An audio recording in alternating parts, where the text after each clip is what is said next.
రైతు సోదరులకు నమస్కారం. ఇక్కడ చూపిస్తున్నటువంటి పంట శనగ పంటలో ఎండు తెగులు ఒకటే కాదు, ఎండుకు తెగులతో పాటుగా కాండపు కుళ్ళు తెగులు, వేరుకుళ్ళు తెగులు, ఇవి రెండు సిమ్టమ్స్, 3 రకాల సిమ్టమ్స్ కనిపిస్తున్నాయి ఇక్కడ ఉన్నటువంటి శనగ పంటలో.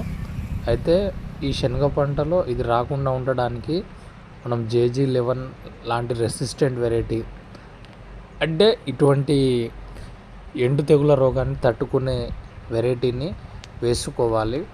ఒకవేళ వేసుకోకపోయినా కానీ ఏదో ఒకటి వేసుకున్నాం, దేశీ కాబులి రెండిట్లో ఏదో ఒకటి వేసుకున్న తర్వాత ఇటువంటి కండిషన్ ఉన్నప్పుడు కాపరాక్సిక్లోరైడ్ దాన్ని లేదా బోడా మిక్సరు అటువంటి కెమికల్స్ని పిచికారి చేసుకున్నట్లయితే దీని నుంచి నివారణ మనం పొందవచ్చు.